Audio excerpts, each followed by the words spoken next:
Dear viewers, नमस्कार। Current events in 2 minutes में आपका स्वागत है। आज के टॉपिक की शुरुआत मैं एक बड़े साधारण प्रश्न से करूंगा कि क्या आप जानते हैं कि सबसे बड़ी नदी कौन सी है? जाहिर सी बात है कि आप कहेंगे कि अमेज़न, लेकिन मैं आपको बताना चाहूंगा कि धरातल पर सबसे बड़ी नदी जरूर अमेज़न है, किंतु इस ब्रह्मांड में अमेज़न से बड़ी नदियां आसमान में जल वाष्प के रूप में प्रवाहित हो रही हैं। तो आइए जानते हैं कि ये कौन सी नदियां हैं जिनको उड़ती नदियां कहा गया है। दरअसल 20 साल पहले ब्राजील के वैज्ञानिक एंटोनियो नोब्रे ने बारिश के बादलों में प्रवाहित पानी के विशाल द्रव्यमान के लिए उड़ती नदियां शब्द गढ़ा था।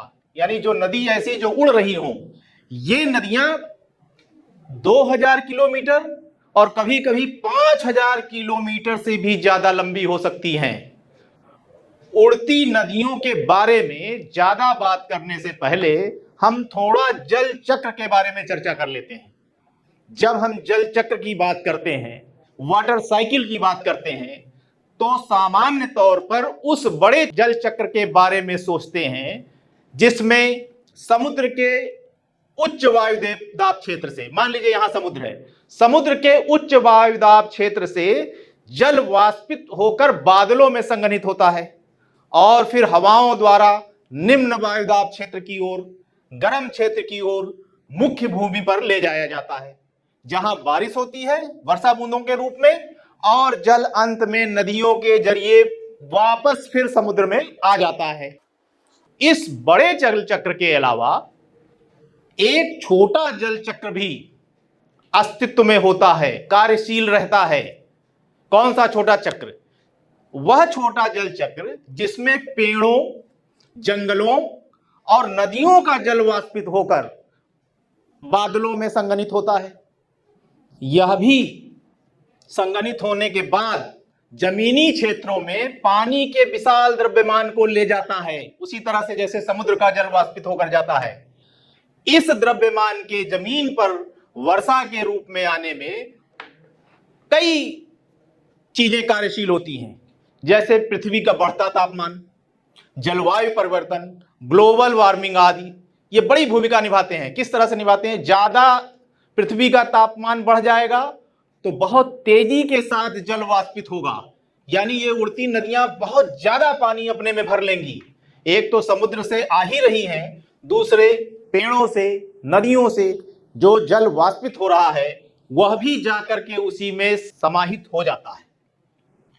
और यूं तो जलवाष्प की जो ये आसमानी नदियां हैं, ये हमेशा से अस्तित्व में रही हैं, लेकिन वैज्ञानिकों का कहना है, ये मानना है कि ग्लोबल वार्मिंग के कारण ज्यादा जलवाष्प बन रहा है, इसीलिए ये नदियां कई जगहों पर तेजी से सक्रिय हो रही हैं और बहुत कम समय में पृथ्वी पर बड़ी मात्रा में पानी बरसाने में सक्षम है।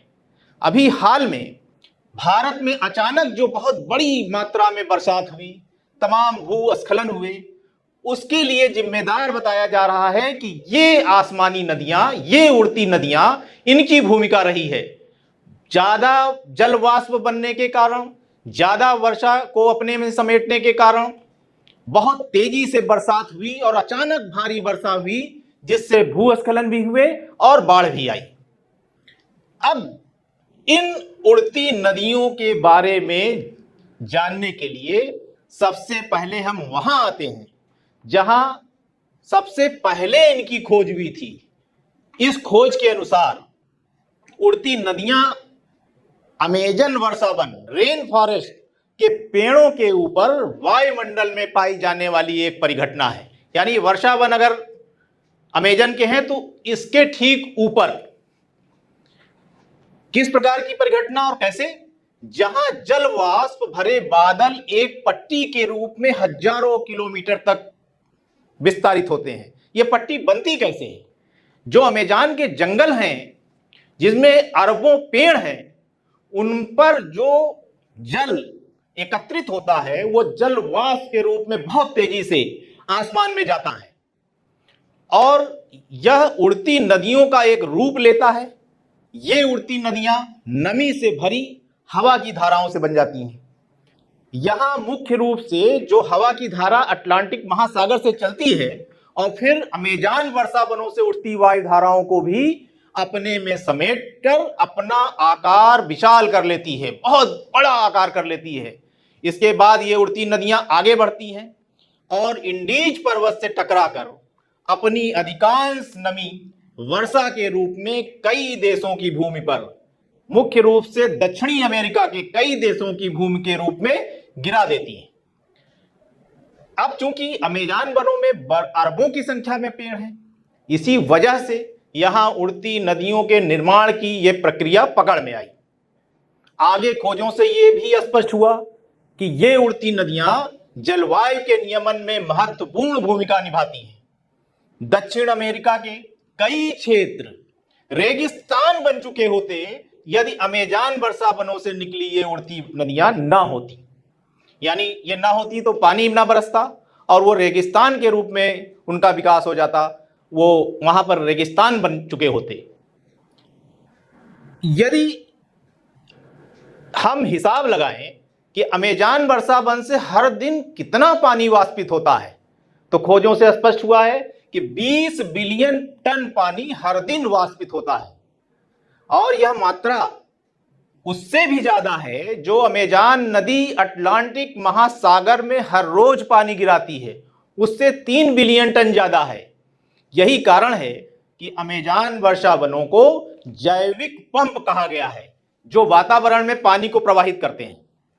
पंप नुमा एक आकृति बन जाती है, इतनी तेजी के साथ जल वाष्प वातावरण में जाता है कि वह पंप सरीखा पानी प्रवाहित होता है और उसकी मात्रा अमेजान में हर रोज गिराए जाने वाले पानी से भी ज्यादा होती है हर रोज। यहीं पर यह समझने की बात है कि सभी वन जैविक पंप के रूप में काम करते हैं, केवल अमेजान नहीं। सभी वन, कहीं भी वन होंगे, कहीं भी पेड़ होंगे, वातावरण में उड़ती नदियों को सक्रिय करते हैं, लेकिन उतनी तेजी से नहीं करेंगे, क्योंकि अमेजान जितने वन एक स्थान पर कहीं नहीं हैं। वन सभी स्थानों पर जल चक्र में महत्वपूर्ण भूमिका निभाते हैं। किस प्रकार से? वाष्पित जल वातावरण में जाएगा, वो पानी को बरसाएगा और इस तरह से उसका सकारात्मक और नकारात्मक प्रभाव पड़ता रहता है। अमेजान से पंप किया गया जो जल होता है और उससे निर्मित जो उड़ती नदियां होती हैं, वो धरती के एक बड़े भारी हिस्से को सिंचित करती हैं, यानी सकारात्मक परिणाम लाती हैं। दूसरी ओर उड़ती नदियों के नकारात्मक परिणाम भी आते हैं, जैसा कि समाचारों में भारत के लिए इस बार कहा गया। उदाहरण के लिए ग्लोबल वार्मिंग आदि कारणों से समुद्र वाष्प से बनी तीव्र सक्रिय उड़ती नदियां वन आदि के अन्य स्रोतों से जल वाष्प समेटकर जब एक लंबी पट्टी के रूप में चलती हैं, तो किसी स्थान पर बहुत कम समय में भारी वर्षण करके तबाही ला सकती हैं और एवलांच आ सकता है। उड़ती नदियां इस प्रकार से प्रकृति के कई उदाहरणों में से एक हैं, जो बताती हैं कि कैसे पृथ्वी के समस्त जीवन परस्पर जुड़े हुए हैं। जैसे चीन की बहुत सारी बारिश यूरोपीय जंगलों के प्रभाव से होती है, यानी यूरोपीय जंगलों से जो जल वाष्प उठेगा वो आकर के चीन में बारिश कराएगा। इसी तरह से दक्षिण अमेरिका के दक्षिणी क्षेत्रों में 70% बारिश अमेजान के वनों से आती है और उत्तरी अमेरिका भी दक्षिण अमेरिका के वर्षा वनों पर आश्रित है। तो आप देख सकते हैं कि पानी की हर बूंद जल चक्र के जरिए किसी न किसी बिंदु पर हमारे पास वापस आती है। इस धरती के राष्ट्र उड़ती नदियों के जरिए एक दूसरे से जुड़े हुए हैं, क्योंकि प्रकृति कोई सीमा नहीं जानती है।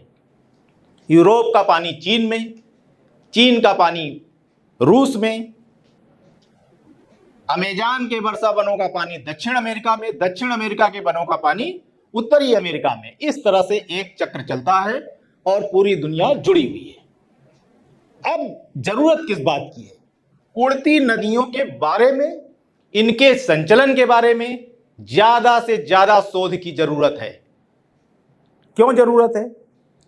जिससे यह सुनिश्चित किया जा सके कहां अधिक से अधिक पेड़ लगाकर हम संपूर्ण पृथ्वी पर आवश्यकता के अनुरूप जल सुलभ करा सकते हैं और किन पर्यावरण विरोधी मानवीय गतिविधियों पर रोक लगाकर उड़ती नदियों के नकारात्मक प्रभावों जैसे बाढ़, भूस्खलन इत्यादि में कमी ला सकते हैं। धन्यवाद। आगे फिर किसी टॉपिक के साथ हम आपसे मिलेंगे।